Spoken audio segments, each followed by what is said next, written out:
বিষয়, আমার যে বিষয় আজকের মেটাফিজিক্স অফ মাইন্ড, অর্থাৎ মন সংক্রান্ত অধিবিদ্যা চর্চা, কিছুটা হলেও আমি এই 50 মিনিট মতো সময় নিয়ে কভার করার চেষ্টা করব। তারপরে অবশ্যই ছাত্রছাত্রীরা প্রশ্ন অনেক করতে পারে আমাকে।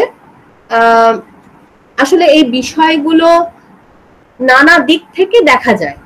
যখনই আমরা মন নিয়ে কোনো আলোচনা করি তখনই কিন্তু প্রশ্নটা ওয়েস্টার্ন ফিলসফি হতে পারে, ইন্ডিয়ান ফিলসফি হতে পারে, ফিলসফির বিভিন্ন দিক হতে পারে। মানে ওয়েস্টার্নেও আমরা জানি যে একাধিক দিক রয়েছে ফিলসফির, কন্টিনেন্টাল, অ্যানালিটিক্যাল ইত্যাদি নানা রকমের দিক রয়েছে। এখন নানাভাবে এই বিষয়টা নিয়ে চর্চা করা যায়। শুরুতে আমি শুধু এইটুকুই বলতে চাই যে যেহেতু আমার জ্ঞানের পরিধিটা পাশ্চাত্য দর্শনেই বেশিটা সীমিত, যদিও আমরা সকলেই ভারতীয় দর্শন পড়েই বিএ এমএ ইত্যাদি পাশ করেছি, তা সত্ত্বেও যেহেতু গবেষণার ক্ষেত্রটা আমার পাশ্চাত্য দর্শন, তাই আমার এই আলোচনার যে কনটেক্সট বা প্রেক্ষিত বা প্রেক্ষাপট, এটা কিন্তু মূলত আজকে ওয়েস্টার্ন ফিলসফিতেই বা পাশ্চাত্য দর্শনেই সীমিত থাকবে। আবারও আমি টপিকটা সবার সামনে মনে করাই।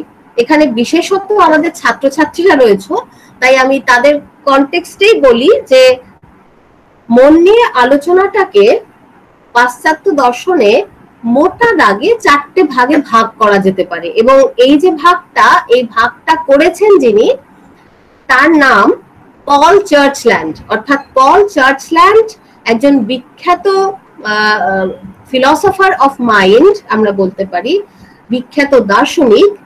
উনি মনের এই আলোচনাটাকে দার্শনিক দৃষ্টিকোণ থেকে 4 ভাগে ভাগ করেছেন।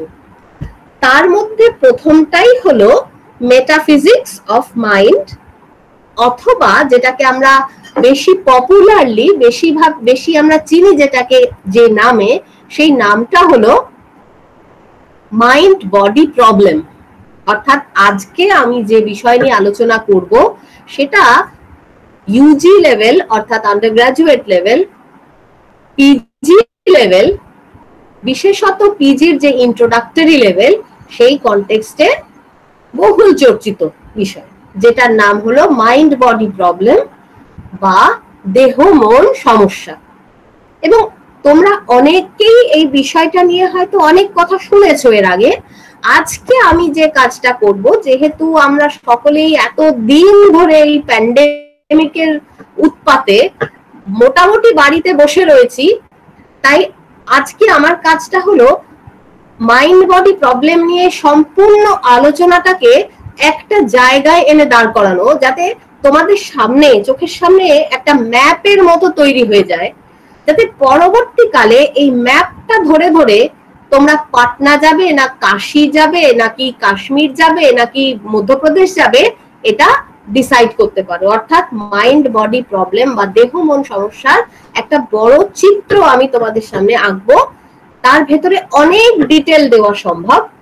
তোমরা প্রশ্ন করলে আমি সেই ডিটেলগুলো নিয়ে আরো বেশি আলোচনা করতে পারবো। তাই আমি শুরু করছি আলোচনাটা। প্রথমে যে প্রশ্নটা আমাদের জাগে, যে যুগ যুগ ধরে তো মন বা মাইন্ড, যেটা ওয়েস্টার্ন ফিলসফিতে আমরা মাইন্ড বলে থাকি, সেটা গ্রহণ করি আমরা, সেটা আছে বলে মনে করি। মাইন্ড এক্সিস্টস, এটা আমরা সকলেই বিশ্বাস করি। কিন্তু মাইন্ডটা কোন অর্থে অস্তিত্বশীল বলে আমরা মনে করি সেটা আলোচনা সাপেক্ষ। যেহেতু এটা পাশ্চাত্য দর্শনের আলোচনা, তাই প্রথমে আমি একটা ডিসক্লেমার গোছের বলে নিই। যেরকম তোমরা দেখো যে সিরিয়াল আরম্ভ হওয়ার তলায় একটা ডিসক্লেমার থাকে, সেরকম আমি একটা ডিসক্লেমার দিচ্ছি, সতর্কীকরণ বলতে পারি সেটাকে, যে পাশ্চাত্য দর্শনে কিন্তু মাইন্ড, সেলফ, সোল, এই যে শব্দগুলো, এগুলোকে খুব একটা বিচক্ষণ ভাবে আলাদা আলাদা করা হয়নি। কেউ কেউ হয়তো করেছেন মাইন্ডকে সেলফ থেকে আলাদা, সোল থেকে আলাদা, কিন্তু ওভারঅল আমরা দেখি যে মাইন্ড শব্দটা যে অর্থে প্রয়োগ করা হয়েছে, সেলফ, সোল ইত্যাদি এগুলো একই অর্থে প্রয়োগ করা হয়েছে। তাহলে মাইন্ড বা সেলফ বা সোল বলতে কি বোঝায়, এই আলোচনাটাই হচ্ছে মেটাফিজিক্স অফ মাইন্ডের আলোচনা। তাহলে প্রশ্নটা কি, কোন প্রশ্ন দিয়ে আমরা শুরু করছি? প্রশ্নটা হচ্ছে, মাইন্ড আছে কি নেই, মন আছে কি নেই? যদি থেকে থাকে তাহলে তার স্বরূপটা কি এবং তার সাথে দেহের সম্পর্কটা কিরকম? মাইন্ড এক্সিস্ট করে কি? Does mind exist? If it exists, what is its nature and how is it related to body? এই হচ্ছে মূল প্রশ্নগুলো। প্রশ্নের স্বরূপ দেখেই তোমরা নিশ্চয়ই বুঝতে পারছো, যেহেতু তোমরা অনেকটা ফিলসফি পড়েছো, যারা ইউজিতে পড়ছো তারাও শুনেছো এই কথাটা, যে এই প্রশ্নগুলো মেটাফিজিক্যাল, অস্তিত্বমূলক, স্বরূপমূলক প্রশ্ন। এগুলোকে আমরা মেটাফিজিক্যাল প্রশ্ন বলে মনে করি, অধিবিদ্যক প্রশ্ন। এবং এই প্রশ্নের সাথে মাইন্ড আছে কি, যদি থেকে থাকে মাইন্ডটা কিরকম, তার স্বরূপটা কি, এবং তার সাথে দেহের সম্পর্কটাই বা কিরকম, এই প্রশ্নগুলো করবার সময় আমাদের একটা চিন্তা ভাবনা কাজ করে। সেই ভাবনাটা এরকম যে মন কি একটি দ্রব্য? Is mind a substance? যদি দ্রব্য হয় তাহলে জড়দ্রব্যের সাথে তার সম্পর্ক কি? তাহলে যে প্রশ্নটা আমরা আজকে তুললাম মেটাফিজিক্স অফ মাইন্ড আলোচনায়, সেই প্রশ্নটা প্রথমত আমরা ABC, সেই প্রশ্নটাকে ABC ভাগে ভাগ করেছি। Does mind exist? এটা A. If yes, what is its nature? এটা B. And how is mind related to body? এটা C. এই যে কোয়েশ্চেন নাম্বার 1, এই 1 এর পরিপ্রেক্ষিতে আরেকটা প্রশ্ন আমরা তুলে রাখছি। সেই প্রশ্নটা এরকম যে আচ্ছা, মন কি দ্রব্য? তাহলে প্রথমেই প্রশ্ন ওঠে যে দ্রব্য কি? If mind is a substance, then first I should know what is a substance. এবং তোমরা হিস্ট্রি অফ ওয়েস্টার্ন ফিলসফি যারা পড়েছো একটু হলেও, মানে পাশ্চাত্য দর্শনের ইতিহাস পড়েছো অবশ্যই, সেই ইতিহাসে দেখবে যে ডেকার্ট কিন্তু এই প্রশ্ন উত্থাপন করেছেন এবং এর উত্তর দেওয়ার চেষ্টা করেছেন এবং বলেছেন, আবারও বলছি যে গভীরে গিয়ে সবকটা আলোচনা করা সম্ভব নয় একটা লেকচারে, তাই খুবই ব্রডলি বলছি। ডেকার্ট মনে করছেন যে দ্রব্য বা সাবস্টেন্স হলো এমন কোনো একটা বিষয় বা বস্তু যেটা স্বতন্ত্রভাবে অস্তিত্বশীল, যেটা নিজের অস্তিত্বের জন্য অন্য কোনো কিছুর উপর নির্ভর করে না। অর্থাৎ অন্য কিছু থাকুক বা না থাকুক, সেটা নিজেই নিজে অস্তিত্বকে সামলে নিতে পারে। এখন মন যদি এরকম বিষয় হয় যেটা এমনি থাকতে পারে, অন্য কোনো কিছু থাকুক বা না থাকুক, তাহলে ডেকার্টের মতে অন্তত মনটা দ্রব্য। কেন হঠাৎ ডেকার্টের আলোচনায় আসছি? তার কারণ প্রথমত আমরা যখন পাশ্চাত্য দর্শনের ইতিহাস আলোচনা করি, মডার্ন পিরিয়ড যেটা ডেকার্ট থেকে শুরু হয়, সেই পিরিয়ডেই কিন্তু মনোদর্শনের চর্চাটা সিস্টেম্যাটিক হয়েছে বলে মনে করি। সিস্টেম্যাটিক হওয়া মানে কি?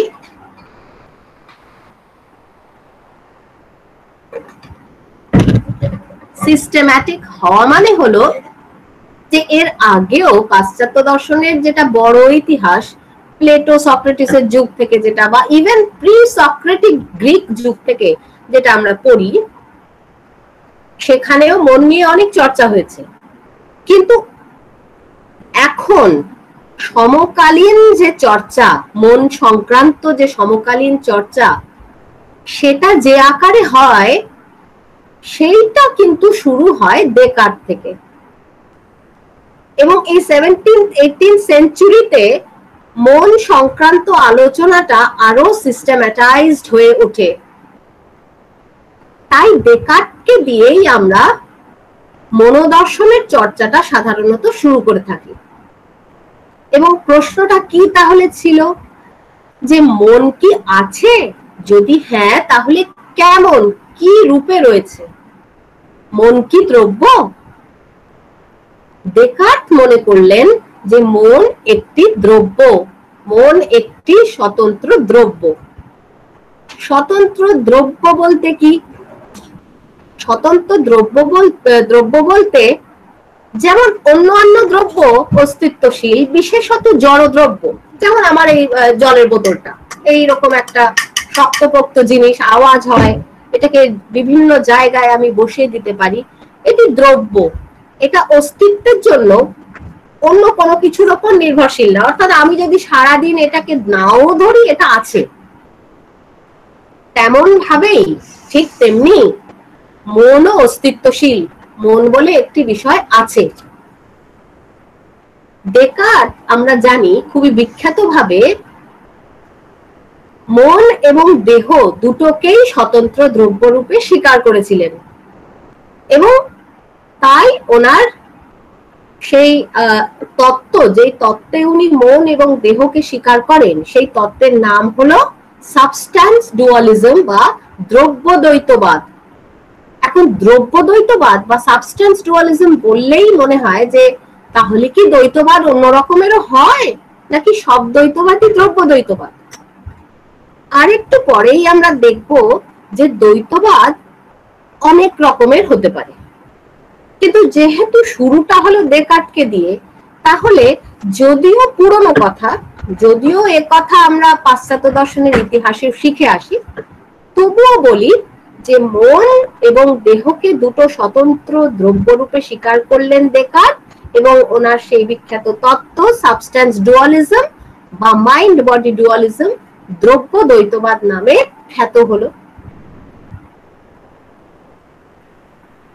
প্রশ্ন হলো যে হঠাৎ ডেকার্টের মাথায় মনকে স্বতন্ত্র দ্রব্য রূপে স্বীকার করার যুক্তিটা এলো কোথা থেকে?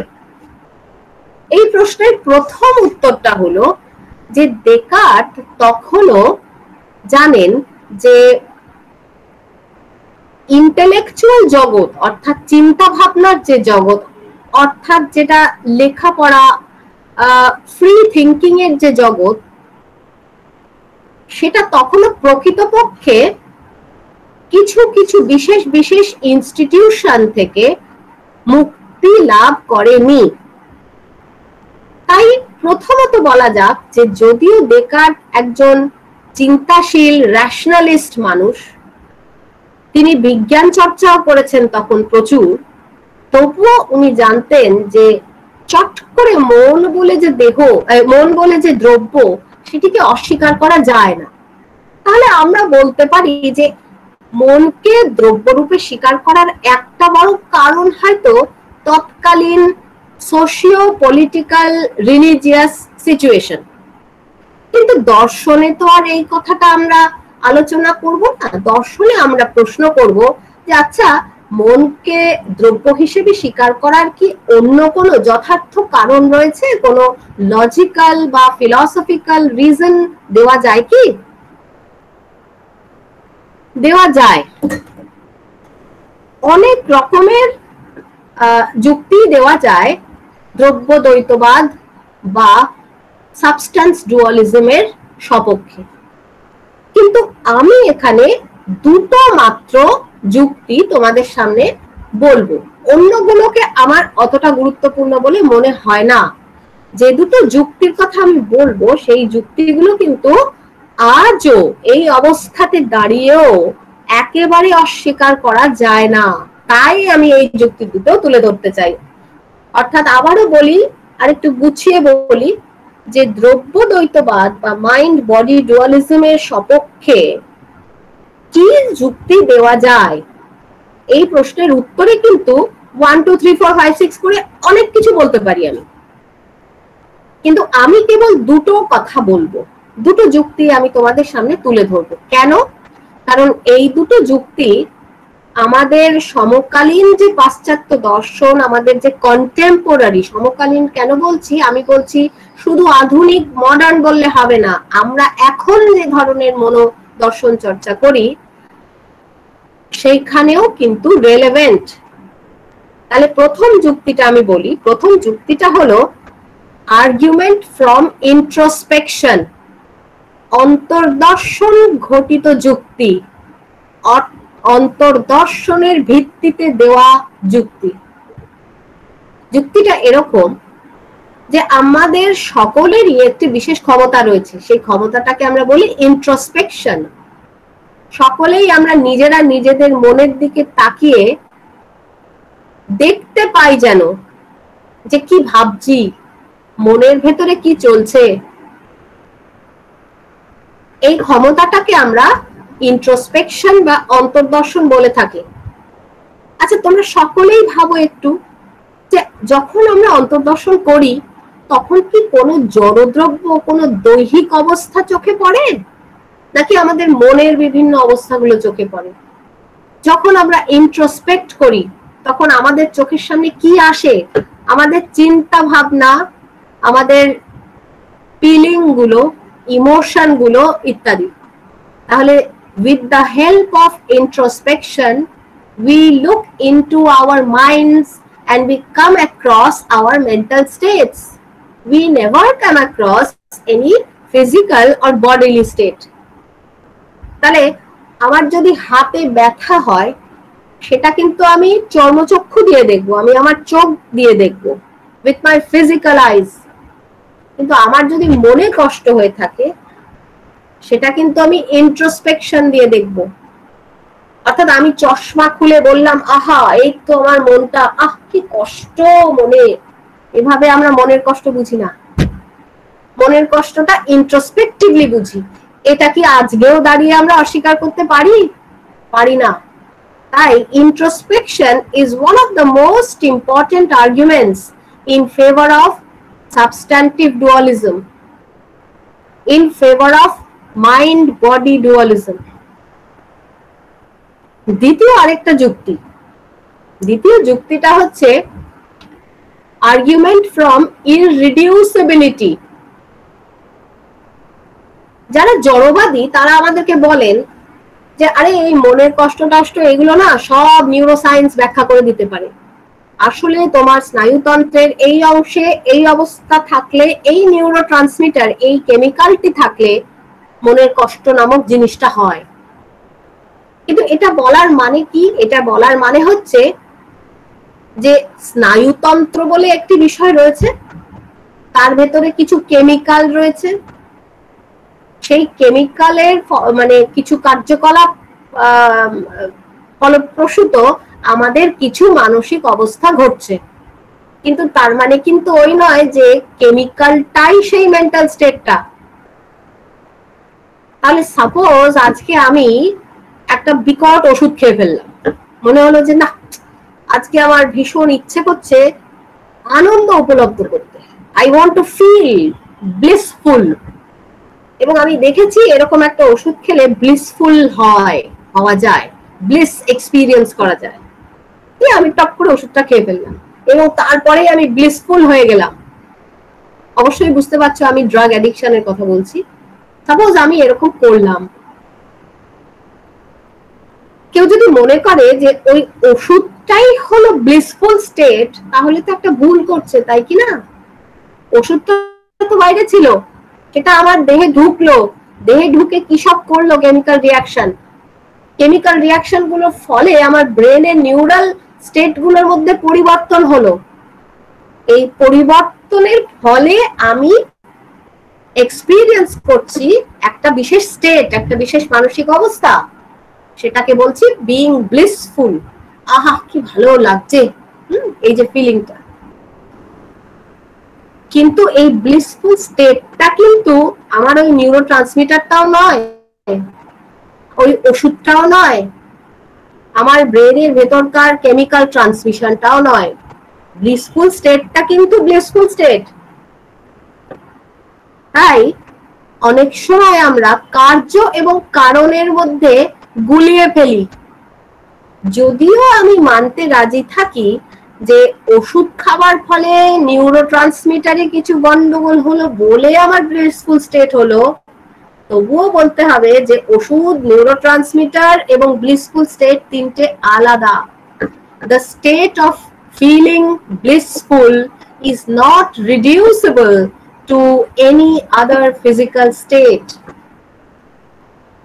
এটা কিরকম, আমি দারুণ একটা সিনেমা দেখলাম মুভি হলে।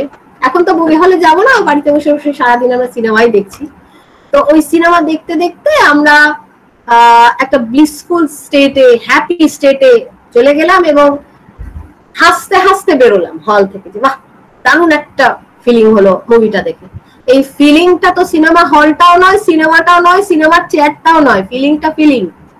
এমনকি ফিলিংটা আমিও নয়, আমি যে ফিলিং, আমার হাত পা চোখ মুখ কানই যে ফিলিং সেটাও বলা যাবে না, কারণ আমার এই হাত পা চোখ মুখ কানে অন্য ফিলিংও হয়ে থাকে। অতএব এই দ্বিতীয় যুক্তিটাও irreducibility of the mental into the physical এই দিকে ইঙ্গিত করে, অর্থাৎ যে বিষয়টা মানসিক সেই বিষয়টাকে চট করে আমি ফিজিক্যাল স্টেটে রিডিউস করে ফেললাম, পরিবর্তিত করলাম, সেটা কিন্তু হয় না। তাই এই দুটো যুক্তি, অন্তর্দর্শন এবং irreducibility, introspection and irreducibility, এই দুটো হলো মাইন্ড বডি সেপারেশনের প্রতি একটি বড় ফ্রেমওয়ার্ক অফ আর্গুমেন্ট, যেটা ডেকার্টের সময়ও ছিল, আজও আছে। আজও এই নিয়ে মনোদার্শনিকরা এমনকি মনোবৈজ্ঞানিকরা লড়েই চলেছেন। তাহলে সাবস্ট্যান্স ডুয়ালিজমটাই থাক, ওটাই তো ভালো, এত সুন্দর দুটো যুক্তি দিয়েছে, দ্রব্যদ্বৈতবাদ নিয়েই থাকি পড়ে। কিন্তু তা তো হয়নি। আমরা জানি যে ইতিহাস, পাশ্চাত্য দর্শনের ইতিহাস আমাদের অনেক দূর নিয়ে চলে এসেছে, দ্রব্যদ্বৈতবাদ কোথায় পড়ে রয়েছে আজকাল কেউ সেটি মানেও না হয়তো। তা কি হলো যে এত দামি দুটো যুক্তি থাকা সত্ত্বেও দ্রব্যদ্বৈতবাদ স্বীকার করা গেল না কেন? দেখা যাক সেই যুক্তিগুলো কি কি। এখন আমি আজকের আমার এই বক্তৃতাটাকে ঠিক বক্তৃতা হিসাবে না নিয়ে বা পেপার হিসাবে না নিয়ে একটা ক্লাসের লেকচার হিসাবেই ধরছি, যেহেতু আমাকে আমাদের সন্তু বলেই রেখেছিল যে বেশিরভাগ তোমরা ছাত্ররাই আজকে ক্লাসে থাকবে, আমার ক্লাসে থাকবে। আমি এটাকে ক্লাস হিসাবেই ধরছি, তাই আমি সিনিয়রদের কাছে ক্ষমা প্রার্থী। যদি কারোর কোনো ডিপ কোয়েশ্চেন থাকে আমি অবশ্যই সেটাকে লাস্টে অ্যাড্রেস করার চেষ্টা করব, বাট হয়তো আমার ক্লাস এই লেভেলটা, আমার আলোচনার লেভেলটা হয়তো একটু ক্লাস নেওয়ার মতো হচ্ছে। তো আমাদের এখন প্রশ্নটা হলো যে দ্রব্যদ্বৈতবাদ যদি এতই স্ট্রং আর্গুমেন্ট নিয়ে এসে থাকে, তাহলে তার বিরোধিতা করলো কে এবং কেনই বা করলো? অনেকেই করলেন দ্রব্যদ্বৈতবাদের বিরোধিতা, কিন্তু কেন করলেন সেটা আগে দেখা যাক। প্রথমত, দ্রব্যদ্বৈতবাদ যে সময় থেকে এসেছে সেই সময় বিজ্ঞান এই পর্যায়ে আসেনি, তখনও বৈজ্ঞানিক আবিষ্কারগুলো আস্তে আস্তে হচ্ছে। আমরা জানি যে তখনকার দিনে গ্রেভ ডিগার বলে কিছু মানুষ ছিলেন যারা রাতের অন্ধকারে গ্রেভগুলো ডিগ করতেন, অর্থাৎ কবরগুলো খুঁড়ে মানুষ বার করে কি করতেন, লোকেরা ভাবতো তারা টুকটাক করছে, ভয়ঙ্কর কাজ করছে, আসলে তারা সায়েন্টিস্ট ছিলেন। তারা আসলে হিউম্যান বডি, বিশেষত হিউম্যান ব্রেনকে দেখতে চাইতেন যে তার স্ট্রাকচার কেমন, সেখানে কি রয়েছে। তাই এরা কিন্তু অনেক কিছু আবিষ্কার করেছিলেন। তবে বুঝতেই পারছো তখন সায়েন্স অতটা উন্নত ছিল না, তাদের হাতে ইনস্ট্রুমেন্ট ছিল না, মাইক্রোস্কোপও অতটা উন্নত ছিল না, সেই কারণে তারা সবকিছু বুঝে উঠতে পারেননি। তাই যখন বিজ্ঞান উন্নত হতে থাকে, যখন বিশেষত নিউরোসায়েন্স এবং ফিজিক্স এই দুটো অনেকটা উন্নত হয়, তখন কিন্তু কার্টেসিয়ান ডুয়ালিজম বা সাবস্ট্যান্স ডুয়ালিজম বা দ্রব্যদ্বৈতবাদ খুব একটা সহজে নিজে দাঁড়িয়ে থাকতে পারে না। কি সমস্যা হলো? প্রথম হলো যে ম্যাটার বা জড় দ্রব্য এবং এনার্জি, এই নিয়ে অনেক কথা আমরা একেবারে কন্টেম্পোরারি 20th সেঞ্চুরিতে 1900 কত সাল থেকে আমরা শুনে আসছি। আমরা আইনস্টাইনের নাম সকলেই শুনেছি।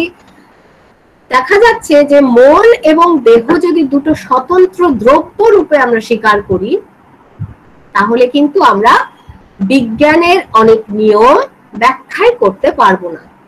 সেটা আবারও বলছি যে তার ডিটেলে না গিয়ে আমি আপাতত উপরে উপরে বলছি যে many of the laws of science, particularly those laws which are pertaining to matter and energy transformation, সেই বিখ্যাত যে equation E is equal to mc square, এইটাকে মাথায় রেখে সিডি ব্রড নামক সিডি ব্রড নামক একজন দার্শনিক অনেক যুক্তি দিয়েছেন দ্রব্য দ্বৈতবাদের বিরুদ্ধে। এবং তার মূল কথাটা কি, তার মোদ্দা কথাটা কি? মোদ্দা কথাটা এই যে বিজ্ঞানের নিরিখে দ্রব্য দ্বৈতবাদ টিকবে না। তার কারণ কিভাবে মন নামক দ্রব্যের থেকে জড়দেহ নামক দ্রব্য অবধি এনার্জিটা ট্রান্সফার হচ্ছে, কার্যকারণ সম্পর্ক কিভাবে হচ্ছে, এটা কিন্তু ব্যাখ্যা করা অসম্ভব। দ্বিতীয়ত একটা লজিক্যাল যুক্তি আছে, একটা লজিক্যাল আর্গুমেন্ট আছে, যুক্তি বৈজ্ঞানিক একটি তর্ক আছে। সেটি এরকম যে আমরা প্রত্যেকেই ল অফ পার্সিমনি বা লাঘব যুক্তির কথা শুনেছি, যার আরেক নাম পাশ্চাত্য দর্শনে অখ্যামস রেজার। এটা আর কিছুই নয়, এটা হচ্ছে যে সায়েন্সে বা মেটাফিজিক্সে আমরা কেবল সেটাই গ্রহণ করব যেটা আমাদেরকে সরলভাবে ব্যাখ্যা করতে সাহায্য করে। সিম্পলিসিটি, এটাকে আমরা বলি আর্গুমেন্ট ফ্রম সিম্পলিসিটি। এখন আমি যদি মনও স্বীকার করি, দেহও স্বীকার করি, আবার শুধু সেই দুটো স্বীকার করলে হয় না, মন দেহের সম্পর্ক কি করে হচ্ছে সেটা স্বীকার করতে হবে, সেটা ব্যাখ্যা করতে হবে। কি করে এনার্জি ট্রান্সফরমেশন হচ্ছে, নানা ব্যাখ্যা। এত ব্যাখ্যা দেওয়া সম্ভব না। তার চেয়ে বরং আমরা শুধুই স্বীকার করি যে জড় দ্রব্যই আছে, জগৎটা জড় জগৎ, জগতের সকল বিষয়বস্তু, সেটা প্রাণী জগতেরই হোক বা জড় জগতেরই একেবারে হোক, নন লিভিং অর লিভিং, সবটাই ফিজিক্যাল ম্যাটার, তা দিয়েই গঠিত, তা দিয়েই তৈরি। তাহলে সিম্পলিসিটিটা বজায় থাকলো। তাহলে শুধু যে বিজ্ঞানের দিক থেকে আমাদের সমস্যায় পড়তে হচ্ছে তা নয়, ইভেন লজিকের দিক থেকে, ইভেন একটা লজিক্যাল দৃষ্টিকোণ থেকে আমরা সিম্পলিসিটি পাবো যদি আমরা এটা স্বীকার করে নিই যে there is only one kind of substance and that substance is material substance, matter. এছাড়াও আরেকটা যুক্তি আছে, স্বতন্ত্র দুটো দ্রব্য স্বীকারের বিরুদ্ধে, বিপক্ষে আরেকটাও খুব স্ট্রং যুক্তি আছে। সেটা আবার এসেছে নিউরোসায়েন্স থেকে। এখন স্নায়ু বিজ্ঞানে আমরা শিখেছি যে মনের অবস্থা যাই হোক না কেন, সেটার পেছনে কোনো না কোনো স্নায়ুতন্ত্রের অবস্থা রয়েছে। যেমন আমি তোমাদেরকে দৃষ্টান্ত সহকারে দেখিয়েছিলাম যে আমি যদি একটা বিশেষ ড্রাগ খাই, তাহলে তার ফলে আমার ব্লিসফুল ফিলিং হতে পারে। অন্য আরেকটি বিশেষ ড্রাগ খেলে আমার বোরডাম হতে পারে, বোরডাম, বিরক্তি। এইভাবে নিউরাল স্টেট গুলো আসলে সব কিছুর পেছনে রয়েছে। ব্রেনটাই সব, যা কিছু মানসিক অবস্থা আমাদের হোক না কেন, তার পেছনে রয়েছে কিছু মেন্টাল নিউরাল স্টেট। এইটাকে টেকনিক্যালি বা টেকনিক্যাল ভাষায় বলা হয় নিউরাল ডিপেন্ডেন্স, স্নায়ুতান্ত্রিক নির্ভরশীলতা। এই নির্ভরশীলতাটা কার রয়েছে, কার উপরে? মানসিক অবস্থার রয়েছে, স্নায়ুতান্ত্রিক অবস্থার উপরে। তাই এই neural dependence of mental phenomena on neural or physical phenomena, এইটাও কিন্তু দ্রব্যদ্বৈতবাদ স্বীকার করার বিপক্ষে একটা মস্ত বড় যুক্তি। আর শেষ যুক্তিটা কি? শেষ যুক্তিটা হচ্ছে এভলিউশন। এই যে আমাদের এভলিউশনারি থিওরি, যার শেষ পর্যায়ে মানুষ এসেছে, মানুষ অবধি যে আমরা আসতে পেরেছি, এই যে ডেভেলপমেন্টটা, এই যে একটার পর একটা স্টেজে আমরা ডেভেলপ করতে করতে আসছি। প্রথমে সেই সাইনোব্যাকটেরিয়া, সেই জলের তলায় কি ছিল, সেখান থেকে আজকে আমরা স্থলে এসে এই পর্যায়ে এসেছি। সবটাই কিন্তু জড় জগতের ভেতরের পরিবর্তন। এখানে কোথাও কিন্তু দেখানো যাবে না যে মন নামক কোনো দ্রব্য প্রথম থেকে শেষ পর্যন্ত এসেছে। বরং আমরা দেখছি যে এভলিউশনের যে হিস্ট্রি, যে ইতিহাস, সেই ইতিহাসে মানসিক ঘটনা বা মানসিক যে ফেনোমেনা, সেগুলো শেষ পর্যায়ে এসে পড়েছে। বিশেষ করে ম্যামলদের কনটেক্সটে, যেমন কুকুর, বেড়াল, হাতি, এবং আরো বিশেষ করে প্রাইমেটদের কনটেক্সটে, বানর প্রজাতির যে ম্যামল, তাদের কনটেক্সটে আমরা সবাই জানি যে শিম্পাঞ্জি, তারপরে লেমুর ইত্যাদি যে বানর প্রজাতি বিভিন্ন, তাদের সাথে মানুষের এভলিউশনারি লিঙ্কটা ডাইরেক্ট। এবং তার আগে জলের তলায় হাইড্রা বলো বা প্যারামেশিয়াম, সিঙ্গেল সেল প্যারামেশিয়াম বলো, অ্যামিবা বলো, বা এই যে ভাইরাস ঘুরে বেড়াচ্ছে আমাদের, এত সর্বনাশ করছে, এই ভাইরাসটাই বলো, কোথায় মনের কোথাও দেখাতে পারবো না। তাই এভলিউশনের যে পর্যায়গুলো, সেই প্রত্যেকটা পর্যায়ে আসলে যেটা এক্সপ্রেসড হয়েছে, সেটা কিন্তু physical state, not mental state. তাই মেন্টাল স্টেট বলে স্বতন্ত্র কোনো কিছু স্বীকার করার প্রয়োজন নেই। তাহলে আমরা কি দেখলাম এখন পর্যন্ত? যে দ্বৈতবাদ স্বীকার করা হচ্ছিল ডেকার্টকে ধরে, তার সপক্ষে দুটো বড় যুক্তি দেওয়া হলো, ইন্ট্রোস্পেকশন এবং ইররিডিউসিবিলিটি। কিন্তু তারপরে বলা হলো যে না, এ ধোপে টিকবে না। কেন? অনেক কারণ আছে এগুলো স্বীকার না করার প্রতি। চারটে কারণ আমরা আজকে আলোচনা করলাম। কি কি? বিজ্ঞান এবং বিশেষত ফিজিক্স বা পদার্থ বিজ্ঞানের দৃষ্টিকোণ থেকে, লজিকের দৃষ্টিকোণ থেকে আমরা লাঘব যুক্তির কথা বললাম, সিম্পলিসিটি, ল অফ পার্সিমনি বা অকেমস রেজার। স্নায়ুতন্ত্র বা স্নায়ু বিজ্ঞানের দৃষ্টিকোণ থেকে আমরা বললাম নিউরাল ডিপেন্ডেন্স, এই যুক্তিটা। এবং শেষ পর্যন্ত এভলিউশনারি থিওরি, এই কনটেক্সটে এভলিউশনারি থিওরির পরিপ্রেক্ষিতে বললাম যে মনকে স্বতন্ত্র দ্রব্যরূপে স্বীকার করার কোনো কারণ দেখানো যাচ্ছে না। তাহলে চলে গেল দ্রব্য দ্বৈতবাদ। এখন তাহলে কি দ্বৈতবাদেরই অবসান ঘটলো? খুব আশ্চর্য বিষয় হলো, হয়তো তোমরা অনেকেই এটা শুনেওছো আগে, যে দ্বৈতবাদ কিন্তু শুধু দ্রব্য দ্বৈতবাদ নয়, অন্য রকমেরও হয়ে থাকে। যেমন এই যে প্রথমে আমরা একটা প্রশ্ন করেছিলাম যে আচ্ছা, মন কি আছে? যদি থাকে তার স্বরূপটা কি? সেটি কি দ্রব্য? তখন বলেছিলাম যে হ্যাঁ হ্যাঁ, ডেকার্ট বলেছেন দ্রব্য, কিন্তু ডেকার্ট তো ভুল প্রমাণিত হয়ে গেল। তাহলে এখন বলতে পারি যে দেখো, মন স্বতন্ত্র, কিন্তু দ্রব্য রূপে স্বতন্ত্র না, ধর্ম রূপে স্বতন্ত্র। Mind is a property, mental states আর প্রপার্টিজ, মানসিক অবস্থাগুলো আসলে বিশেষ ধর্মযুক্ত। দ্রব্যরূপে সবই জড়দ্রব্য।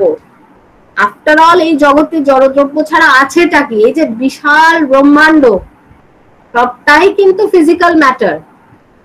Starting from the atom to the Galaxy, সব ফিজিক্যাল ম্যাটার। কিন্তু এই ফিজিক্যাল ইউনিভার্সের ভেতরেও এমন কিছু বিশেষ বিশেষ প্রপার্টি রয়েছে, ধর্ম রয়েছে, যেগুলো মেন্টাল, প্রপার্টিগুলো মেন্টাল। তা প্রপার্টি মেন্টাল যেগুলো, সেগুলো কি তাহলে জড় ধর্ম থেকে ভিন্ন? যেমন এই বোতলটার এক্সাম্পলটাই আমি দিয়েছি, তখন আবারও দিচ্ছি যে এই যে বোতলের আকার বা আকৃতি, এরকম আকার বা আকৃতি কি মেন্টাল প্রপার্টিতে থাকে? থাকে না তো।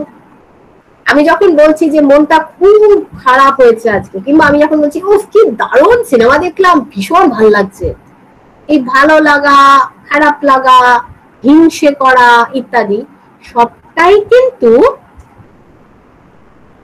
তার বিশেষ বিশেষ ধর্মযুক্ত, যেগুলো একটাও এই লম্বা, ছোট, বেটে, সরু এরকম ধর্ম নয়, অর্থাৎ ফিজিক্যাল প্রপার্টি নয়। তাহলে মানসিক ধর্মগুলির এক প্রকার স্বাতন্ত্র্য আমরা স্বীকার করলাম, some kind of independence of the mental properties আমরা অ্যাডমিট করলাম। কিন্তু ধর্মরূপেই করলাম, ফিজিক্যাল ম্যাটারটাই সব, এবং এই ফিজিক্যাল ম্যাটারেরই দু সেট ধর্ম রয়েছে। there are two sets of properties of physical matter। তাহলে দ্রব্য একটা, ধর্ম দুটো হলো। এখন এই যে গল্পটা, যে দ্রব্য একরকম হলেও ধর্ম দু রকম, এই গল্পটাকেও এক একজন এক এক ভাবে সাজিয়েছেন। আমরা তো জানি যে দর্শনে, মানে দার্শনিকরা বিশেষ করে ভালোই গল্প বলেন। এই যে থিওরি গুলো, these are nothing but properly laid down stories, narratives. তাহলে দেখা যাক ধর্মদ্বৈতবাদ সম্পর্কে কে কিরকম গল্প বলেছেন, বা কিরকম কিরকম গল্প হতে পারে। একটা গল্প হলো যে দেখো, বিজ্ঞান তো খুবই গুরুত্বপূর্ণ বিষয়, বিজ্ঞানকে তো অস্বীকার করা যাবে না, আবার ইন্ট্রোস্পেকশনকে অস্বীকার করা যাচ্ছে না। তা দুটোকে জুড়ে একটা থিওরি বানানো যায়। কিরকম থিওরি?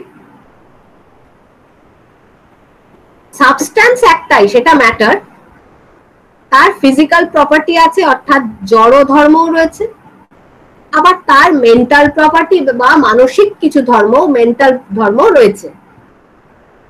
আমরা ধরে নিচ্ছি যে ফিজিক্যাল প্রপার্টিটারই কারণতা রয়েছে, কার্যক্ষমতা রয়েছে, অর্থাৎ ফিজিক্যাল ধর্মগুলি পরিবর্তন আনতে সক্ষম।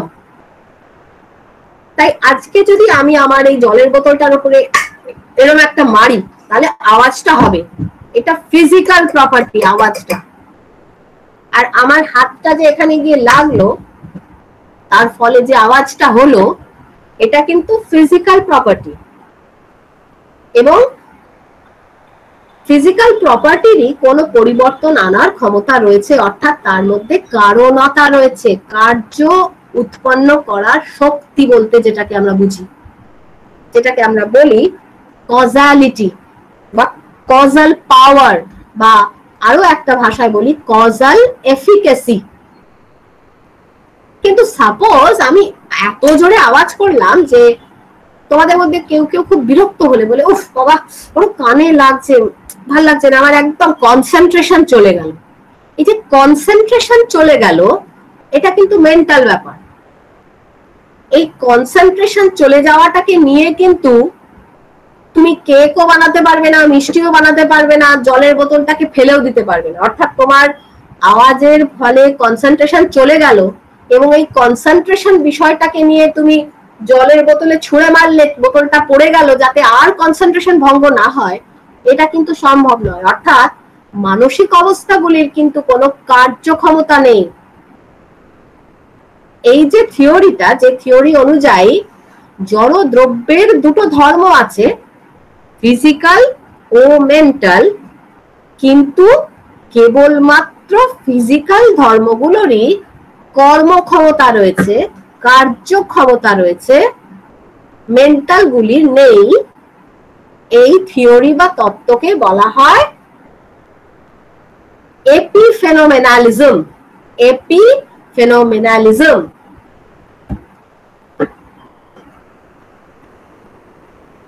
এবং খুব আশ্চর্য হবে তোমরা শুনলে যে এই থিওরি কিন্তু খুব একটা প্রাচীন নয়, এটা কিন্তু একেবারে 20th সেঞ্চুরি, এই 20th সেঞ্চুরিরই থিওরি। এবং এটার পেছনে কিন্তু সায়েন্স বা বিজ্ঞানে বিশ্বাস উপস্থিত। কিন্তু বিজ্ঞানে বিশ্বাসও যেমন ছাড়া যাচ্ছে না, ইন্ট্রোস্পেকশনের যে সততা সেটাকেও আমরা ছাড়তে পারছি না। দুটোকে তাই মিলিয়ে আমরা বলার চেষ্টা করলাম যে থাক বাবা, দ্রব্যটব্য দরকার নেই, দুটো স্বতন্ত্র ধর্ম স্বীকার করলেই আমরা খুশি। আর যেহেতু বিজ্ঞান আমরা স্বীকার করি, তাই কেবলমাত্র জড় ধর্মকেই কারণ ক্ষমতা, কার্য উৎপন্ন করার ক্ষমতা বা কারণতা প্রদান করলাম। কিন্তু এখানে অনেকেরই খুব আপত্তি হলো। আপত্তি হলো কিরকম বলতো?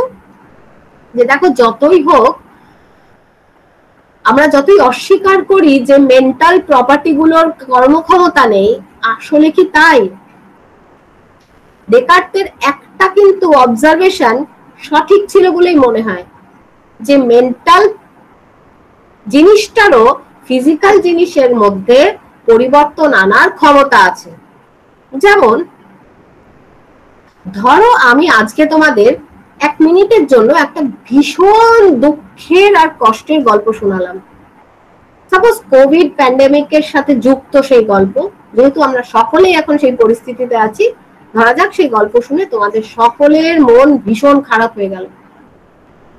তাহলে আমি কিন্তু আমার যে mental state, the state of being unhappy, the state of being in distress, এটা দ্বারা তোমাদের সকলকে ইনফ্লুয়েন্স করে ফেলতে পারি।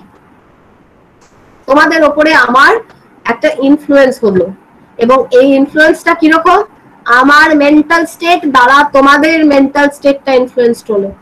এখানে কিন্তু কোনো জলের বোতলে টুংটাং করা ইত্যাদি নেই, এখানে কেবলমাত্র মেন্টাল টু মেন্টাল পরিবর্তন। এমনও হতে পারে যে আমি এমন ভাবে গল্পটা বললাম যে তোমরা কেউ কেউ কেঁদে ফেললে, তাহলে মেন্টাল টু ফিজিক্যাল পরিবর্তনও সেখানে হতে পারে। অর্থাৎ আমি এমন গল্প বললাম যে আমার মানসিক অবস্থাটা তোমাদের মানসিক অবস্থাটার উপরে প্রভাব ফেললো, এবং সেই প্রভাব বশত তোমাদের জড় দৈহিক যে অবস্থা, যেমন চোখ থেকে জল পড়া ইত্যাদি, চোখ লাল হওয়া, কুপিয়ে কান্নার আওয়াজ আসা, এই পরিবর্তনগুলো হলো। তাই এটা কিন্তু সঠিক নয় যে মেন্টাল প্রপার্টি গুলো যেন ঘুমিয়ে আছে, তাদের কোনোই যেন ক্ষমতা নেই। এটা কিন্তু একেবারে আমাদের অভিজ্ঞতা বিরুদ্ধ কথা। আমাদের অভিজ্ঞতায় বলে যে মেন্টাল প্রপার্টি অবশ্যই ক্ষমতাশীল, মানসিক অবস্থাগুলোর নিজস্ব ক্ষমতা থাকে পরিবর্তন আনার। তাহলে কি হলো? এই যে দ্বিতীয় যে পর্যায়ে পৌঁছলাম, সবটাই কিন্তু প্রপার্টি ডুয়ালিজম। মেন্টাল প্রপার্টি আর ফিজিক্যাল প্রপার্টিকে স্বীকার করা হচ্ছে। দ্রব্য একটাই, কিন্তু প্রপার্টি দুটো। কিন্তু প্রথমে বললাম যে মেন্টাল প্রপার্টির ক্ষমতা নেই, কার্যক্ষমতা নেই। দ্বিতীয়তে বললাম যে না না, মেন্টালেরও কার্যক্ষমতা আছে। প্রথম থিওরির নাম আমরা দিয়েছি, বা নামটা হলো এপিফেনোমেনালিজম। এপিফেনোমেনাল কথাটার মানে হচ্ছে ছায়া। ঠিক যেমন আমি হাঁটলে আমার ছায়া হাঁটবে, আমার ক্ষমতা আছে ছায়াকে কন্ট্রোল করার, কিন্তু ছায়া আমার উপর প্রভাব ফেলতে পারে না। তাই তত্ত্বের নাম হলো এপিফেনোমেনালিজম। আর দ্বিতীয় তত্ত্বের নাম হচ্ছে ইন্টারঅ্যাকশনিস্ট প্রপার্টি ডুয়ালিজম। ধর্মদ্বৈতবাদী রইল, প্রপার্টি ডুয়ালিজম, কিন্তু সেখানে আমরা মিথস্ক্রিয়া স্বীকার করলাম, ইন্টারঅ্যাকশন স্বীকার করলাম, পরস্পর কার্যক্ষমতা রয়েছে, আমরা এটা স্বীকার করলাম। তাহলে দেখো বুঝে যে দ্বৈতবাদ, দ্বৈতবাদ বলতে আমরা তো ভাবি কার্টেসিয়ান ডুয়ালিজম, ডেকার্ট। তা শুধু নয়, অনেক রকমের আছে, আরো অনেক আছে। আরেকটা চট করে বলে ফেলি, তারপরে অন্য কথা বলবো। দ্বৈতবাদ নিয়েই যখন এত কথা বলছি, তাহলে আরেক রকমের দ্বৈতবাদকে বলা হয় এলিমেন্টাল প্রপার্টি ডুয়ালিজম কিরকম?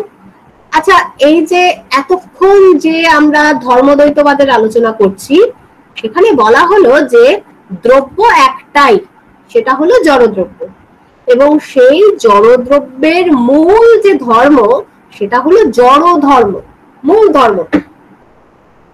কিন্তু এই জড় ধর্মটা কোনো একটা সময় যেন পর্যবসিত হয় কিছু মেন্টাল বা মানসিক ধর্মে। তাই কর্মক্ষমতা কেবলমাত্র জড় ধর্মের রইল, মেন্টালের রইল না।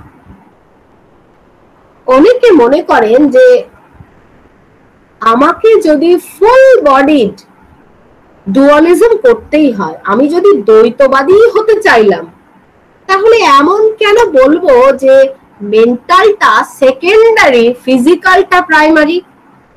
তাহলে দ্বৈতবাদ যদি আমার পছন্দের তত্ত্বই হয়, তাহলে ফুল বডি ডুয়ালিজম করব, অর্থাৎ জোর গলায় দ্বৈতবাদ করব, বলবো আরে মেন্টাল প্রপার্টি বলো আর ফিজিক্যাল প্রপার্টি বলো, প্রথম থেকেই রয়েছে, ফার্স্ট থেকেই রয়েছে। এমন নয় যে হঠাৎ করে একটা পর্যায়ে গিয়ে মেন্টাল প্রপার্টি তৈরি হয়ে গেল এবং তার বেচারা কোনো বেশি ক্ষমতা নেই। যারা মনে করেন যে দুটো ধর্মই দ্রব্যের প্রাথমিক অবস্থা থেকেই উপস্থিত, যবে থেকে জগৎ উৎপন্ন হয়েছে তবে থেকে জড়দ্রব্য রয়েছে, তবে থেকেই এই দুই ধর্ম রয়েছে, এটা যারা স্বীকার করতে চাইবেন তাদেরকে আমরা বলি এলিমেন্টাল। এলিমেন্ট মানে হচ্ছে বেসিক, তাহলে মৌলিক ধর্ম রূপেই আমি স্বীকার করব, মূল ধর্ম বা মৌলিক ধর্ম রূপেই আমি মানে জড়দ্রব্য, জড় ধর্ম অ্যাজ ওয়েল অ্যাজ মেন্টাল ধর্মকে স্বীকার করব। এখন এই পর্যন্ত থাক আমাদের দ্বৈতবাদের আলোচনা। কিন্তু আমরা সকলেই জানি যে বিজ্ঞানের ফলে, বিজ্ঞানের উন্নতির ফলে দ্বৈতবাদের সব রকম ভেদই কিন্তু কি বলবো, বহুল চর্চিত এক অর্থে, কিন্তু আবার ক্রিটিসাইজড বটে। এখানে চর্চাটা আমি নেগেটিভ ক্রিটিসিজম অর্থেও ব্যবহার করছি। তাই শেষমেশ কিন্তু দ্বৈতবাদ রক্ষা করা খুব কঠিন। তাহলে দ্বৈতবাদ যদি নাই থাকে কি আসবে? এখন ডেকার্ট ওনার যে থিওরি দিয়েছিলেন সাবস্টেন্স ডুয়ালিজম, সেটা আজ থেকে অনেক অনেক বছর আগে, বোধহয় প্রায় 400 বছর হতে চলল। আজকের দিনে দাঁড়িয়ে অবশ্যই ডেকার্টের কথা আমরা মানব না, কিন্তু ডেকার্ট আবার খুব ইনফ্লুয়েন্সিয়াল মানুষ, খুব সাংঘাতিক দার্শনিক, ওনাকে ফেলেও দেওয়া যায় না। তাই আমরা ভালো বলি আর মন্দ বলি, ডেকার্টের আলোচনা চলেই আসে, ভালোতেও আসে মন্দেতেও আসে। তাই আমাদেরই যুগের দার্শনিক গিলবার্ট রাইল, অত্যন্ত বিখ্যাত দার্শনিক গিলবার্ট রাইল, ডেকার্টের বিরোধিতা করে একটা বই লিখে ফেললেন। বাবু, আজ থেকে কত যুগ আগে ছিলেন Descartes? Gilbert Ryle 1960s 70s এ লিখছেন বই, আর ডেকার্ট 16 সামথিং এ লিখেছেন বলছেন। তাহলে গিলবার্ট রাইল ডেকার্ট দ্বারা নেগেটিভলি প্রভাবিত হয়ে একটা দারুণ বই লিখে ফেললেন, যার নাম হলো দ্য কনসেপ্ট অফ মাইন্ড। এটা বিখ্যাত বই, তোমরা অনেকেই নাম শুনেছো আই এম শিওর। কিন্তু সেই বইতে উনি কি করলেন? বইটা খুবই অদ্ভুত। বইতে উনি নিজের বক্তব্য রাখেননি, রাইল, দার্শনিক রাইল নিজের বক্তব্য রাখেননি, একটু শেষমেশ গিয়ে বলেছেন, কিন্তু পুরো বইটাই প্রায় ডেকার্টের বিরোধিতা করে লেখা বই। তাই এই বইটাকে বলা হয় পোলেমিক। পোলেমিক মানে ক্রিটিসিজম করা বই। খালি ক্রিটিসিজম, নিজের কথা বলেননি। ক্রিটিসিজম করে বলতে চাইলেনটা কি? বলতে চাইলেন যে আরে এই যে মন মন করো কেন, মনটা তো ভাষার বিষয়। তাই বইয়ের নামটা কি? Concept of mind. মনটা ধারণা মাত্র, মনটা দ্রব্যও নয়, ধর্মও নয়, ইট ইজ আ মিয়ার কনসেপ্ট। এই ধারণাটাকে আমরা আমাদের ভাষায় ব্যক্ত করি, আমরা আমাদের দৈনন্দিন জীবনে প্রয়োগ করে কিছু কাজ সিদ্ধি করি, কিন্তু মন বলে কোনো স্বতন্ত্র বিষয় নেই, সে দ্রব্যই হোক আর গুণই হোক আর যাই হোক। এই ধরনের দর্শনকে, এই ধরনের দার্শনিক তত্ত্বকে বলা হয় ফিলসফিক্যাল বিহেভিয়ারিজম, দার্শনিক আচরণবাদ, দর্শন ভিত্তিক আচরণবাদ। এই আচরণবাদের আরো অনেক নাম আছে, যৌক্তিক আচরণবাদ বা লজিক্যাল বিহেভিয়ারিজম, অ্যানালিটিক্যাল বিহেভিয়ারিজম বা বিচারাত্মক, বা যেটাকে আমরা অ্যানালিসিসটাকে কি বলে, যাকে ভুলে যাচ্ছি আমি বাংলা প্রতিশব্দটা এই মুহূর্তে, কিন্তু মোটামুটি এটা হলো যৌক্তিক আচরণবাদ বা দার্শনিক আচরণবাদ। আচরণবাদ কেন? এখানে আচরণের কথা কোথা থেকে এলো? এখানে তো শুধু বিরোধিতা করা হচ্ছে ডেকার্টের, আচরণ কোথায়? বলা হচ্ছে এই যে মনের ধারণাটা আমাদের সবার রয়েছে, যেটা কিনা আমরা আমাদের ভাষায় প্রয়োগ করি, ভাষায় ব্যক্ত করি, এই ধারণাটা ব্যাখ্যা সাপেক্ষ। ধারণাটাকে যে ভাঙবো, ভাঙলে আমরা পাবোটা কি? পাবো কতগুলো আচরণ, আর কিছুই না।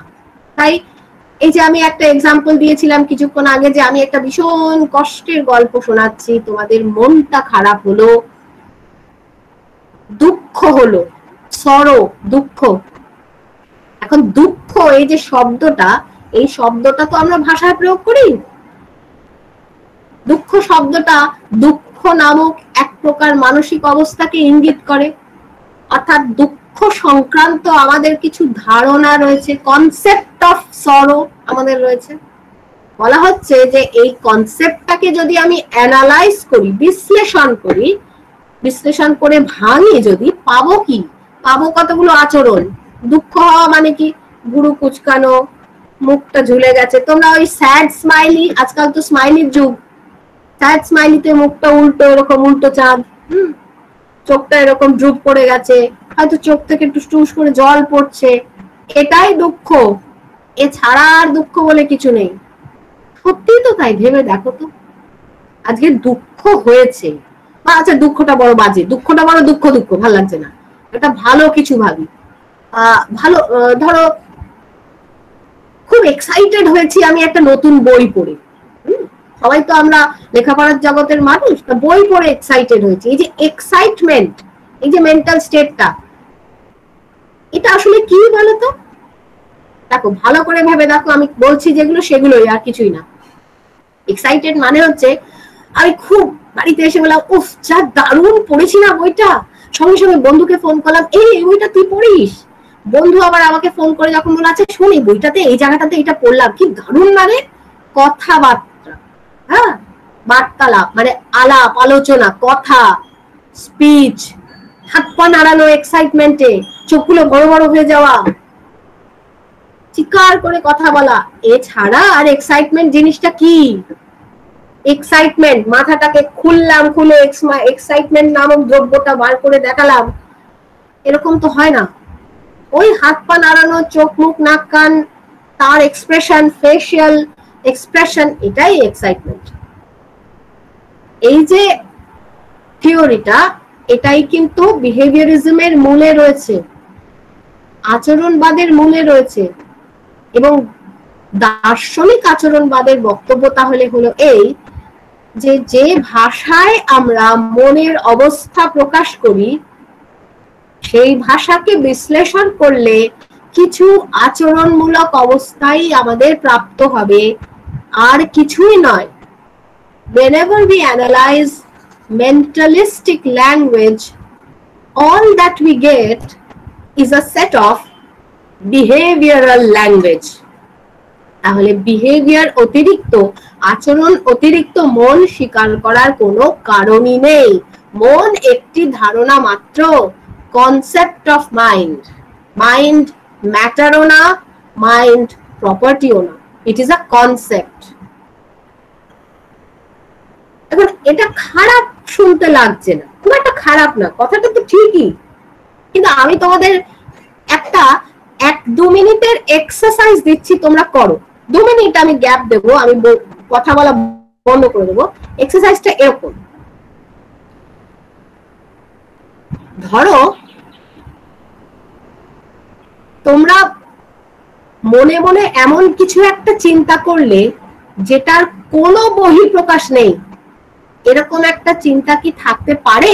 আমি 2 মিনিট দিচ্ছি, আমার ল্যাপটপের ঘড়ি দেখে এখন 6টা 5, আমি 6টা 7-এ আবার তোমাদেরকে জিজ্ঞেস করবো বা তোমাদের কাছে আসবো কথা বলতে।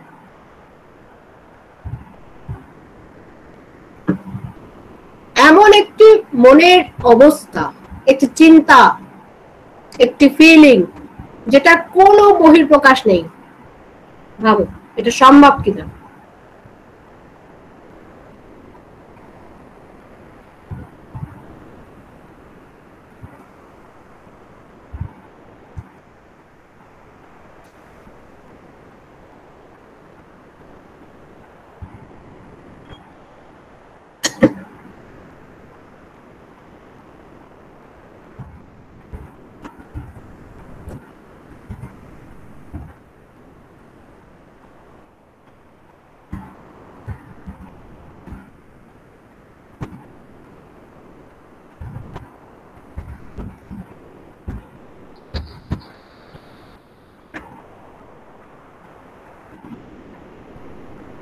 আচ্ছা আমি বলি, আই এম শিওর তোমরা অনেকেই ভেবেছো, কেউ কেউ হয়তো অপেক্ষায় আছো আমি কি বলবো। আমি বলি, ধরো আমি তোমাদেরকে এই টকটা দিতে দিতে ভাবছি, এই রে রান্না করতে করতে গ্যাসটা বন্ধ করেছি তো। একবারও আমার আচরণে বুঝতে পেরেছো? বুঝতে পারার কথা না, কারণ আমাদের মনের ভেতরে এভরি মোমেন্ট কত যে চিন্তা সাই সাই করে ঘুরছে, মানে এর কোনো হিসাব নেই। যদি সবকটা আমরা বিহেভিয়ারালি এক্সপ্রেস করতে বসি তাহলে কি হবে বলতো? আমাদের হাত পা নড়া বন্ধ হবে না, কাঠের পুতুলের মতন সারাক্ষণ আমরা নড়বো। তাই there are definitely many states that do not have any behavioral expression.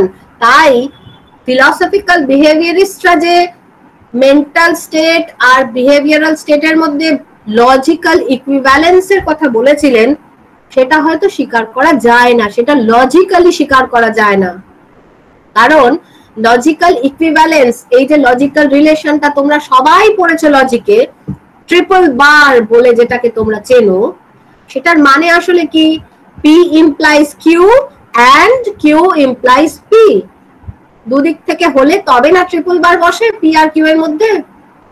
এখন মন আর আচরণ, এই দুটোর মধ্যে যদি ট্রিপল বার বসাতে হয়, তাহলে যখন যখন মানসিক অবস্থা তখন তখন আচরণগত অবস্থা, যখন যখন আচরণগত অবস্থা তখন তখন মানসিক অবস্থা, এইটা আমাদের দেখাতে হবে।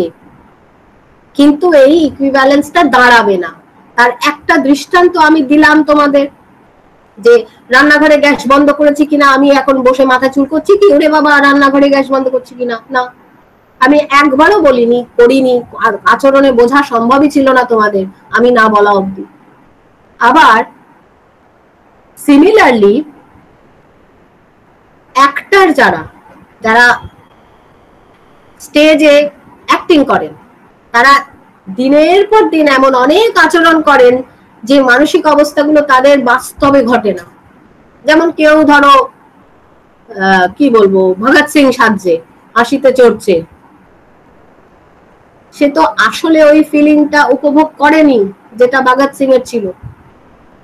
কেউ গান্ধী সেজেছে, তোমরা সবাই সেই বিখ্যাত মুভি দেখেছো নিশ্চয়ই, না দেখে থাকলে প্লিজ দেখো।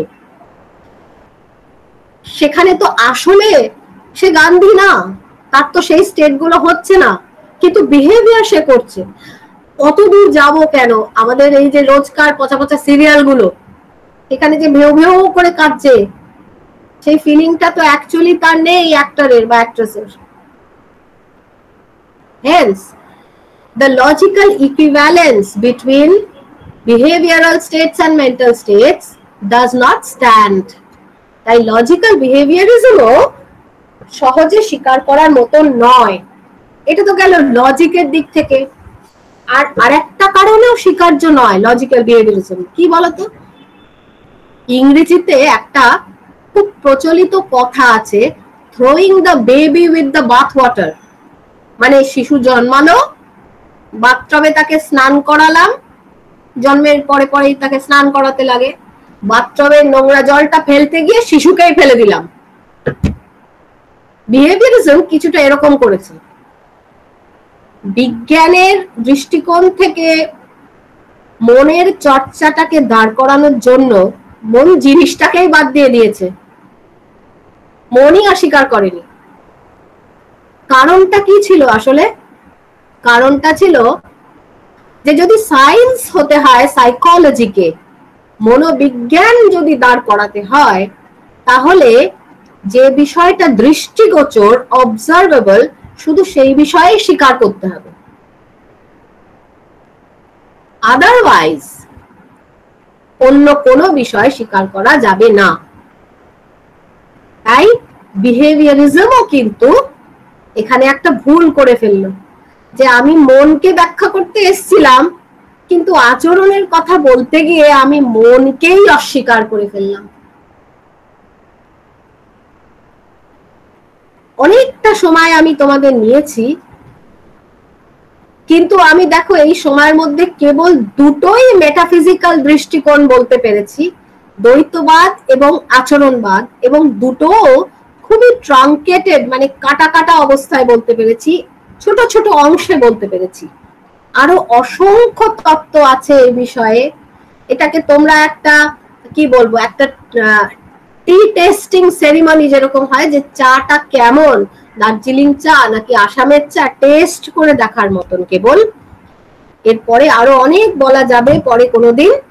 আমার মনে হয় আমাদের সময়টাও শেষ হয়ে এসছে, তাই আমি এইখানেই আমার লেকচারটা শেষ করছি। যদি আর তোমাদের কারো কিছু বলার থাকে তোমরা বলতে পারো।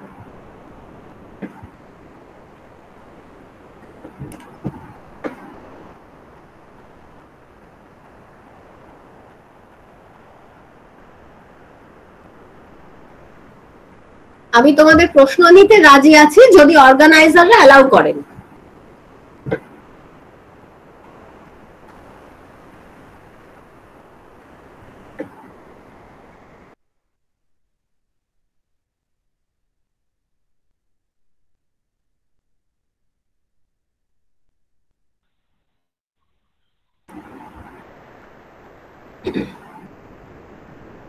তোমরা নির্দ্বিধায় আমাকে প্রশ্ন করতে পারো। যদি প্রশ্ন থাকে তোমরা নিজেদেরকে আনমিউট করো এবং আমাকে প্রশ্ন করতে পারো। আর ততক্ষণ আমি তোমাদেরকে একটা দুটো বই দেখিয়ে দিই। বই দেখাই।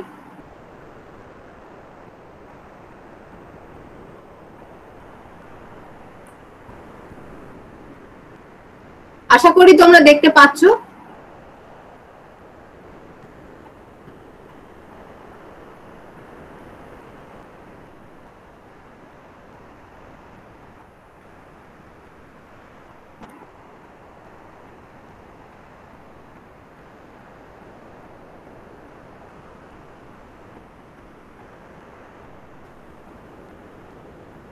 এই বইয়ের চ্যাপ্টার গুলো লক্ষ্য করো তোমরা।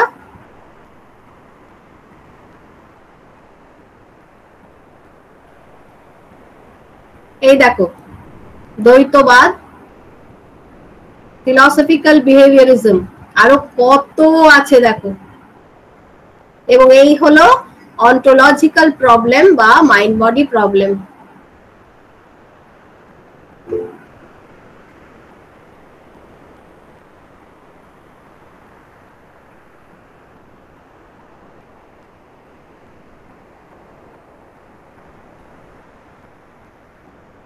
ও, তোমরা কি বই দেখতে পেলে না? কেউই কি পেলে না? আচ্ছা ঠিক আছে, আমি আরেকবার চেষ্টা করছি।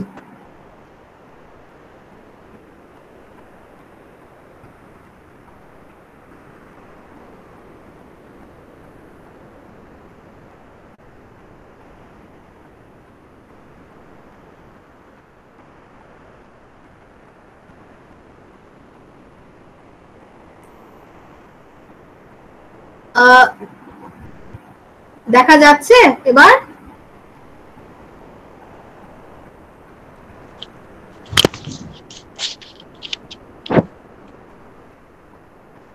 No ma'am. আচ্ছা দেখি আরেকবার চেষ্টা করছি, কেন দেখা যাচ্ছে না। আমি এখানে আবার বলছে স্টপ শেয়ারিং, অর্থাৎ শেয়ার হচ্ছে।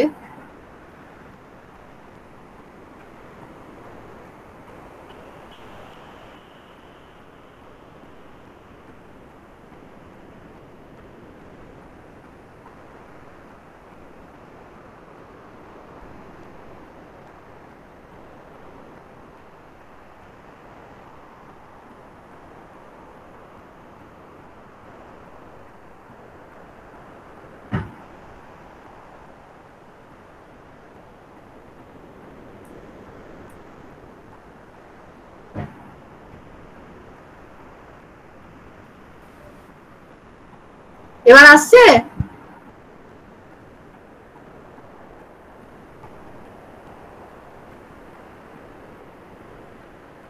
আচ্ছা ঠিক আছে, আমি অন্যভাবে দেখাচ্ছি, ঠিক আছে।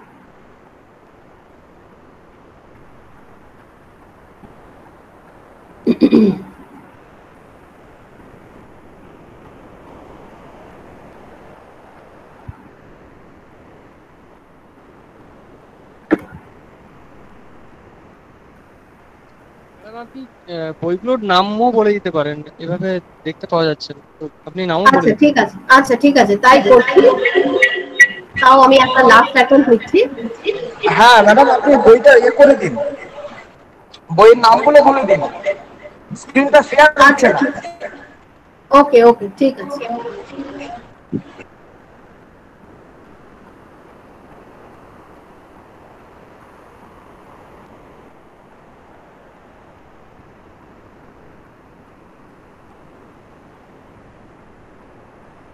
এটা আসছে? হ্যাঁ আসছে ম্যাডাম, দেখা যাচ্ছে।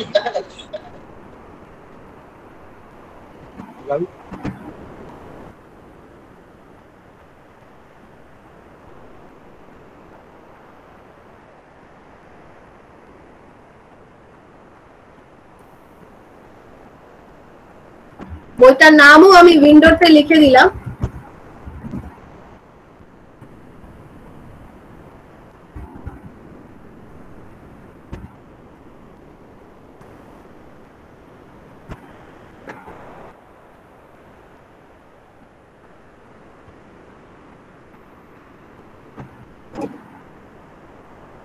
আর এই হলো সেই বইয়ের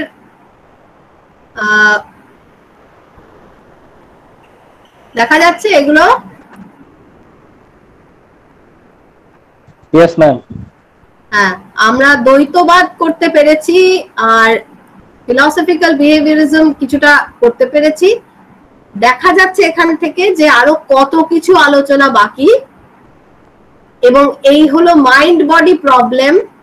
মন সংক্রান্ত আরো অনেক প্রবলেম আছে যেগুলো আমরা আজকের আলোচনায় ধরিনি, কারণ আজকে আমাদের কেবল মাইন্ড বডি প্রবলেমটাই আলোচ্য বিষয় ছিল। এবং এর থেকে এই প্রথম আর দ্বিতীয় এই দুটো আমরা আজকে একটু আলোচনা করতে পেরেছি। ঠিক আছে তাহলে। নমস্কার ম্যাম, আমার একটা কোশ্চেন ছিল। হ্যাঁ ম্যাম, আমার নাম পুলক কুমার, রামকৃষ্ণ মিশন বিদ্যা মন্দির, এমএ সেকেন্ড ইয়ার।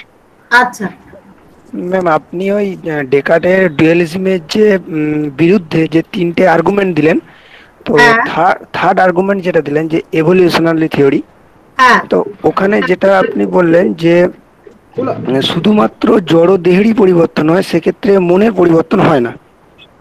হ্যাঁ হ্যাঁ হ্যাঁ কিন্তু ম্যাম, যদি সেটাই হয় তাহলে মানে আমরা মানে জড় যেহেতু দেহ, সেহেতু তাকে তো কোনো একজন চেতনের দরকার হয় তাকে চেঞ্জ করার জন্য বা তাকে পরিবর্তন করার জন্য, প্রথমত। আর দ্বিতীয়ত ম্যাম, কোনো একটা মানে ছোট অবস্থায় যখন আমরা ন্যাচারালি 10 বছর বা 12 বছর বয়স, তখন কোনো একটা নতুন জামা পেলে বা একটা নতুন কিছু জিনিস পেলে যতটা এক্সাইটেড হই বা আনন্দিত হই, 30 বছর বা 35 বছর বয়সে যখন আমরা ম্যাচিওর হই, সেই আনন্দটা আমাদের হয় না। তো এটা যদি একটু ব্যাখ্যা করেন। আচ্ছা, তুমি যে প্রশ্নটা করলে, থ্যাংক ইউ ভেরি মাচ। এই প্রশ্নটা করার ফলে আমি একটা খুব ইম্পর্টেন্ট কনসেপ্ট তোমাদের কাছে ক্ল্যারিফাই করতে চাইবো।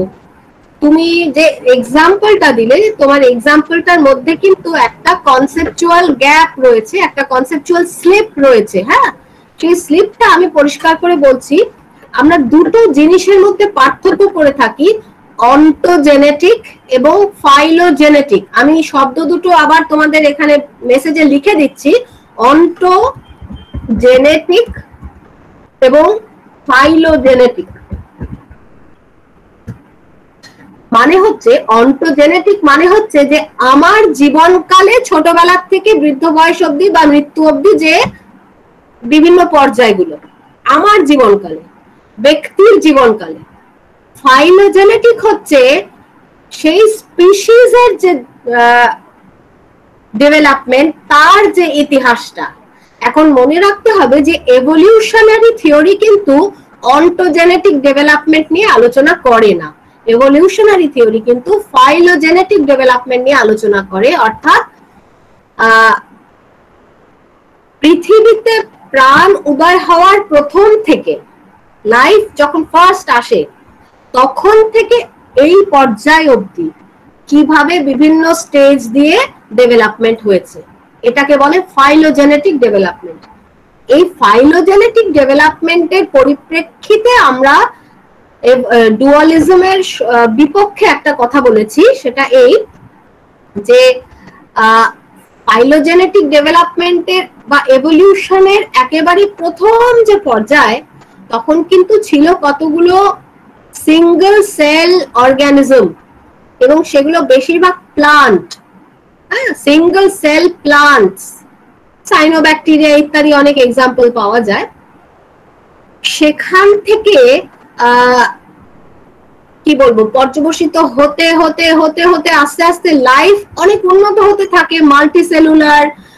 মাল্টিসেলুলারের মধ্যে বিভিন্ন স্তর ভেদ হয়ে হয়ে হয়ে লাস্টে একেবারে যখন ম্যামলস এই পর্যায়ে এলো, তখন যেন মানসিক অবস্থাগুলোকে আমরা বোঝার মানে অবস্থায় এসেছি, মেন্টাল স্টেট গুলো বোঝার অবস্থায় এসেছি। যেমন আমরা কিন্তু আমাদের আলোচনার মধ্যে বিশেষ করে পোষ্য যে প্রাণী, তাদের ক্ষেত্রে এটা বুঝি যে কুকুরের ভালো লাগা মন্দ লাগা, বেড়ালের মন্দ লাগা ভালো লাগা, এগুলো আমরা বুঝি। কিন্তু তার আগে পর্যন্ত মেন্টাল স্টেট বলতে যেটা আমরা বুঝি মানুষের কনটেক্সটে, সেটা আসেনি। তাই আমরা যদি ফাইলোজেনেটিক ডেভেলপমেন্টকে দেখি, মেন্টাল স্টেট বলে প্রথম থেকে ছিল না কিছু, এটাই ধরে নেওয়া হয় এভলিউশনারি থিওরিতে। মেন্টাল স্টেটটা এভলিউশনের একেবারে শেষ পর্যায়ে এসেছে, বিশেষ করে যখন ম্যামল এবং ম্যামলের ভেতরেও যখন প্রাইমেটসরা এসেছে সেই সময়। তাই এভলিউশনারি আর্গুমেন্টটা ছিল এই দিক থেকে, এই দৃষ্টিকোণ থেকে, যে মন যদি একটা স্বতন্ত্র দ্রব্যই হতো, সেটা জড়দ্রব্যের মতো প্রথম থেকেই থাকতো এবং তার ভেতরেও জড়দ্রব্যের মতো প্রথম থেকেই পর্যায়ক্রমে পরিবর্তন হতো। এইটাই হচ্ছে যুক্তি। ম্যাম ক্ষমা করবেন, আর একটা কথা বলছিলাম। এই প্রথম থেকে যদি মেন্টাল স্টেটটা নাই থাকে, সেক্ষেত্রে মানে জড় যে জিনিসটা সেটাকে পরিবর্তন করছে কি? মানে ন্যাচারালি আমরা জানি যে জড় কোনো কিছুকে পরিবর্তনের জন্য একটা চেতন কোনো কিছুর দরকার হয়। তো সেক্ষেত্রে প্রথম দিকে যদি মেন্টাল স্টেটটা নাই থাকে, তাহলে এই যে এভলিউশনটা হচ্ছে, তো সেক্ষেত্রে এই পরিবর্তনটা করছে কে? ভালো প্রশ্ন। এর উত্তরে আমি জাস্ট এটুকুই বলবো যে এভলিউশনারি থিওরিটা তোমাকে ভালো করে পড়তে হবে। যুক্তিটা এভলিউশনারি থিওরির দৃষ্টিকোণ থেকে, এভলিউশনারি থিওরির বাইরে গিয়ে আমরা অন্য যুক্তি দিতে পারি, কিন্তু যদি প্রশ্নটা এভলিউশনারি থিওরি নিয়েই হয়, তাহলে কিন্তু তোমার বক্তব্যটা দাঁড়াবে না। কারণ চার্লস ডারউইনের যে তত্ত্ব, যে থিওরি, সেখানে কিন্তু ইন্টেলিজেন্ট ডিজাইন, অর্থাৎ কোন মন বা কোন প্রাণী এই কাজটা করেছে যে এভলিউশন হলো, এটা স্বীকার করা হয় না। মানে ওটা একটা automatic and momentary reaction, to environmental conditions evolutionary theory এটাই স্বীকার করে। হ্যাঁ, আচ্ছা ম্যাম, ধন্যবাদ ম্যাম। ঠিক আছে, ঠিক আছে ম্যাম। ম্যাম, আমার একটা প্রশ্ন ছিল। হ্যাঁ বলো। হ্যাঁ ম্যাম, বলছিলাম যে আমরা যখন ডেকার্টের আর্গুমেন্ট ফ্রম ইন্ট্রোস্পেকশনটা আমরা দেখছি, তো এই আর্গুমেন্টে তো ম্যাম বলা হচ্ছে যে মানে আমাদের প্রত্যেকের মধ্যেই একটা ইন্ট্রোস্পেকশনের এবিলিটি আছে এবং সেটাকে আমরা ডিনাই করতে পারি না। হ্যাঁ, এবং তাহলে আমি যখন তার উল্টো দিকে আর্গুমেন্ট আনছি, যেখানে কিনা ফার্স্ট একটা প্রধান আর্গুমেন্ট হচ্ছে, যেটা আমি ফ্রম দ্য মানে যেটা আমরা ফিজিক্সের দিক থেকে যেটা দেখছি, যে যেহেতু এনার্জি কিভাবে ম্যাটারে ট্রান্সফার্ড হচ্ছে, এই জিনিসটা আমি এক্সপ্লেন করতে পারছি না, যেহেতু আমি ডুয়ালিজমকে অ্যাকসেপ্ট করছি সেই জায়গাতে। তো সেই কারণে আমি সাবস্ট্যান্সিয়াল ডুয়ালিজমকে আমি মানে কি বলবো, মানে বাদ দেওয়ার একটা প্রচেষ্টায় রিজেক্ট করছি। কিন্তু আমার কথা হচ্ছে যে although we rejected just because matter, মানে কিভাবে এনার্জিটা ম্যাটারে ট্রান্সফার্ড হচ্ছে এটা আমি বোঝাতে পারছি না, শুধু এই যুক্তিতে মানে এটা একটাকে প্রধান যুক্তি হিসেবে রেখে আমি কিভাবে ইন্ট্রোস্পেকশনের মতো একটা গুরুতর বিষয়কে নেগেট করব, সেটা আমার ঠিক ক্লিয়ার হচ্ছে না। হ্যাঁ, বুঝতে পেরেছি। আসলে আমাদের মনে হয় যে এই সবকটা ধর্ম মানে ইন্ট্রোস্পেকশন, ইররিডিউসিবিলিটি, এগুলো যেন একসাথে আসে, সেভাবে না দেখলেই চলে। অর্থাৎ ইন্ট্রোস্পেকশনকে রক্ষা করে আমি দ্বৈতবাদকে অস্বীকার করব কি করে, এই প্রশ্নটা আসলে আমাদের এবার করতে হবে। এই প্রশ্নের উত্তর দিতে গিয়েই কিন্তু আমরা পরবর্তীকালে যে আলোচনাটা আমি ঢুকতে সময় পেলাম না, সেটা হলো যে লজিক্যাল বিহেভিয়ারিজমকে অস্বীকার করব, কারণ লজিক্যাল বিহেভিয়ারিজম আবার ইন্ট্রোস্পেকশন একদম ব্যাখ্যা করতে পারবে না। সবটাই যদি আচরণ হয় তাহলে আর ইন্ট্রোস্পেকশন কোথায় হবে? সেটাই, মানে তাই ইন্ট্রোস্পেকশনকে রক্ষা করা যাবে এটাকে মেনে দ্বৈতবাদের যে অ্যান্টি সায়েন্টিফিক বা অবৈজ্ঞানিক যে দিকটা, সেটাকে বাদ দিয়ে যদি কোনো থিওরি দেওয়া যায়, সেটাই আমরা চেষ্টা করব। এবং সেই চেষ্টা অনেক হয়েছে, যেটা বারবার বলছি যে একেবারেই প্রিলিমিনারি কথা আমি বলতে পেরেছি, তবে হ্যাঁ সেই চেষ্টা কিন্তু হয়েছে। Thank you.